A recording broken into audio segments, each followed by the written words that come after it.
एक डेटा मैं पढ़ रहा था, डेटा ये है कि जितने धनवान लोग हैं, हर 1% आदमी 40% धन को अपने पास रखा हुआ है। यानी कि एक बहुत बड़ा जनसंख्या है, बहुत बड़ी जनसंख्या के पास मतलब पैसा ना के बराबर है या फिर है ही नहीं। तो वो 1% में आने के लिए क्या कोई माइंडसेट हो सकता है, कोई टेक्नीक हो सकती है, क्या हो सकता है? देखिए, इसको हम टेक्नीक का नाम नहीं देंगे, हुँ, इसको हम माइंडसेट ही बोलेंगे। उसका एक बहुत बड़ा कारण है, आप अगर थोड़ा-सा देखो ना कि ये सिर्फ़ पैसे के क्षेत्र में लागू नहीं है। हुँ, ये आप कोई इंडस्ट्री, कोई जॉनरा, कोई फ़ील्ड आप उठा के देख लो, हर जगह ये लागू है। आप देखो कितने लोग क्रिकेटर बनना चाहते हैं। टीम इंडिया के लिए कितने लोग खेल पाते हैं? मतलब अगर आप देखो तो वो 1% से भी छोटा आंकड़ा आपको मिलेगा कि कितने लोग जो है शुरू करते हैं, फिर धीरे-धीरे रणजी तक पहुँचते हैं या फिर आईपीएल या और जितने भी टूर्नामेंट्स होते हैं, उन तक पहुँचते हैं। लेकिन इंडिया के लिए टॉप 1% में कितने लोग आ पाते हैं? हुँ, मतलब जो टॉप 11 प्लेयर्स इंडिया के लिए खेल रहे हैं, वो भी इंडिया की ए कैटेगरी में नहीं आते। उस ए कैटेगरी में भी 2-3 प्लेयर ही आ रहे हैं। हुँ, हुँ, कहने का मतलब है कि अगर आप आंकड़ा निकालोगे तो 1% से भी कम पाएगा। आप उठा के देख लो कितने लोग जो हैं मुंबई जाते हैं हीरो बनने के लिए। कोई स्टेशन पर सो रहा है, कोई कहाँ जा रहा है, कोई स्ट्रगल कर रहा है। कई लोग स्ट्रगल ही करते रह जाते हैं और कुछ लोग जो हैं वो आंकड़ा आप देखोगे वो भी 1% से कम में आएगा। ऐसा ही पैसे को लेके, सक्सेस को लेके, हर एक चीज़ में लेके किसी स्पोर्ट को आप उठा के देख लो, किसी फील्ड यूट्यूब को आप देख लो, कितने लोग हैं जो कंटेंट बनाते हैं, लेकिन कितने लोग हैं जो वो उस 1% में आ पाते हैं। तो कहने का मतलब ये है कि ये किसी पर्टिकुलर चीज़ पर, पैसे पर, सक्सेस पर, यूट्यूब पर या क्रिकेट पर या किसी पर्टिकुलर जॉनरा पर अप्लाई नहीं होता है। ये आ कहाँ से रही है चीज़? माइंडसेट पे। जिसके पास वो माइंडसेट है, वो स्पोर्ट्स में भी उस 1% में जा सकता है।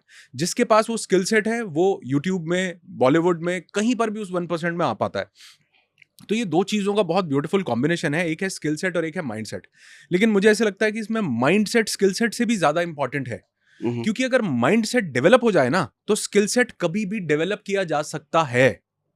आप एक बार शुरुआत करते हो, शुरुआत करने के बाद अगर आपकी मनस्थिति वो बन गई, आपको जैसे मान लो मैं एक बड़े ही टफ फेज में था लाइफ के, फाइनेंशियली भी, हेल्थ वाइज भी, मेंटल हेल्थ, फिजिकल हेल्थ, सबकी बैंड बजी पड़ी थी। और ऐसा लगता था कि यार ये कभी शायद मैं इस बीमारी को कॉन्कर नहीं कर पाऊंगा, या मैं कभी पैसा नहीं कमा पाऊंगा, या मेरे पास वो स्किल नहीं है, मैं कैसे कैसे करूंगा, compete कैसे करूंगा लोगों को। तो और कभी कभी तो ये भी लगता था कि लोगों की तो किस्मत अच्छी हो सकती है, मेरी किस्मत अच्छी नहीं है। लेकिन जब वो मनस्थिति बदली, जब माइंडसेट बदला, तो मुझे लगता है कि शायद वो हर एक स्किल सेट जो जरूरी था किसी चीज को करने के लिए, वो मैंने डेवलप करता चला गया। और वो ऐसे कहते हैं ना कई बार कई लोग कि वो हलवा है, हुँ, वो हलवे की तरह डेवलप होता जाता है। क्योंकि आपकी पूरी की पूरी बुद्धि, आपका मन, आपकी चेतना, हर चीज उस जगह पर आकर केंद्रित हो जाती है, जो आपको फिर वो सारे दरवाजे धीरे धीरे ओपन करना शुरू कर देती है, संयोग बनाती है, सागर जी से मिलाती है, उनसे मिला।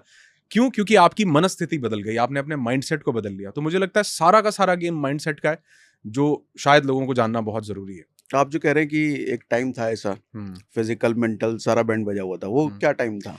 कुछ लाइफ में मुझे ऐसा लगता है कि हर एक इंसान की जिंदगी में कुछ ऐसे चैलेंजेस हुँ, जरूर आते हैं। हुँ, हुँ, और जिंदगी है तो मैं ऐसा अक्सर बोलता हूँ कि जिंदगी ईसीजी की तरह ही चलती है भैया, कभी अप या कभी डाउन। अगर वो सीधी चल रही है तो समझो हुँ, हुँ, हैप्पी बर्थडे हो गया है।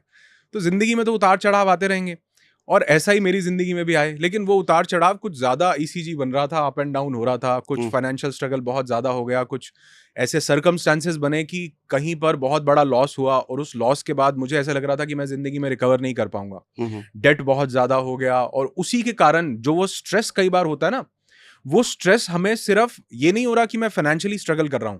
उस स्ट्रेस के कारण जिस तरह का भी मेरे इमोशंस हैं, जिस तरह के भी मेरे भाव हैं, मेरी बॉडी उसी तरह की डिजीजेस डेवलप करने लगती है।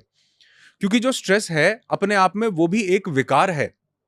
मैं अपने माइंड में किसी चीज के बारे में कुछ नेगेटिव चीज लेकर के आ रहा हूं, थॉट लेकर के आ रहा हूं, फंसा हुआ हूं उसी लूप में, तो मेरी बॉडी भी उसी लूप में फंस जाती है, वो भी नेगेटिविटी के नेगेटिव हार्मोन्स रिलीज करना शुरू करती है। ओके। इसको लुइस हे बड़ा अच्छा बताती हैं। एक ऐसी लेडी हुई जिन्होंने अपने एक लाइफ थ्रेटनिंग डिजीज को, कैंसर को खुद से हील किया, और आज वो लाखों लोगों के लिए प्रेरणा का स्रोत बनी हुई हैं। उनकी कुछ बुक्स हैं जैसे you can heal your life, you can heal your body.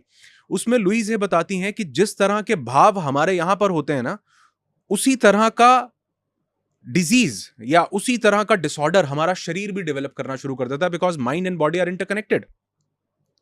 जैसे एक एग्जाम्पल आपको देना चाहूंगा, और उनका यह मानना है, मेरा भी मानना है, कि our mind doesn't know the difference between imagination and reality. इसको पता नहीं है क्या मैं सोच रहा हूं और क्या सच में हो रहा है।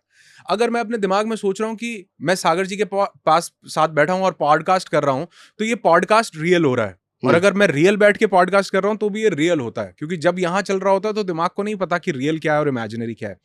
तो लुईस है एक बात बोलती हैं कि कोई भी इमोशन है, वो इमोशन आपकी बॉडी में सर्टेन केमिकल्स रिलीज करता है, और वो केमिकल्स जिस तरह का भाव है उसी तरह के इंपैक्ट क्रिएट करता है। जैसे यदि आपके माइंड में ये इमोशन सप्रेशन का आ गया कि वो कहती हैं जिस इंसान के पास परिवार की जिम्मेवारी आ गई, उसके कंधे पे पूरी फैमिली का बोझ आ गया, उसके एकदम से रिस्पॉन्सिबिलिटी उसके पास आ गई और उसको लगा कि यार बहुत बोझ है, परिवार का एकदम से भार आ गया है, तो आप देखोगे वो अपनी गर्दन में, कंधे में, पीठ में दर्द डेवलप कर लेगा, सर्वाइकल हो जाएगा।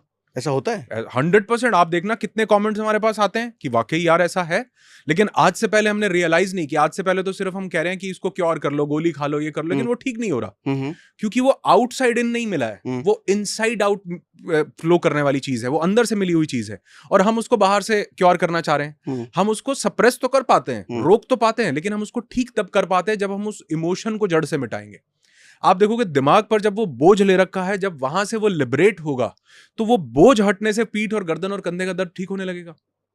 ओके। और कितने लोगों को देखना, आप देखना रेजोनेट करेंगे लोग कि जब एक्चुअल में वाकई में परिवार की एकदम से जिम्मेवारी आई, उसके बाद से पता ही नहीं लग रहा कि ये दर्द क्यों नहीं जा रहा है, कहां कैसे आ गया। तो जिस तरह का इमोशन है उसी तरह की चीजें बॉडी डेवलप करने लगती है। तो मेरे पास उस टाइम पर जो इमोशंस थे, लैक के, कि पैसा चला गया, सब कुछ चला गया, होप बिल्कुल खत्म हो चुकी थी कि कुछ नहीं होगा, अनवर्दीनेस की फीलिंग कि मैं कुछ नहीं कहूं, मैं कुछ कर नहीं सकता, मेरी सेल्फ वर्थ शैटर हो चुकी थी कि यार मैं तो जिंदगी में। और देखो कि जब भी लाइफ में किसी इंसान की जिंदगी में चैलेंज आता है तो उसकी सेल्फ वर्थ सबसे पहले खत्म होती है, क्योंकि उसको लगता है यार मैं कुछ कर ही नहीं पा रहा हूं, कितनी कोशिश कर रहा हूं, यहां हाथ पैर मार रहा हूं, वहां वो कर ही नहीं पा रहा हूं। लेकिन वो जो हाथ पैर मारने की एनर्जी है वो सब नेगेटिव इमोशंस के कारण निकल रही है, वो डेस्परेशन है उसमें, और डेस्परेशन एक बड़ी नेगेटिव एनर्जी है। तो वो धीरे धीरे माइंडसेट भी खराब हुआ, बॉडी में भी डिजीज डेवलप होनी शुरू हुई। ऐसे लगता था कि यार इतनी छोटी उम्र में, कई लोग बोलते इतनी कम उम्र में इतना बीपी, ये कैसे हो रहा है, ये तो 80-90 में होता है। लेकिन आज पता चलता है ये तो 80-90 में भी नहीं होता है, तो सारा का सारा माइंडसेट का गेम है। तो वो स्ट्रेस की वजह से कहीं ना कहीं बहुत सारी डिजीजेस, बहुत सारा फाइनेंशियल स्ट्रगल जो चल रहा था, मुझे ऐसा लगता था कि मैं जिंदगी में शायद कभी इससे बाहर नहीं निकल पाऊंगा।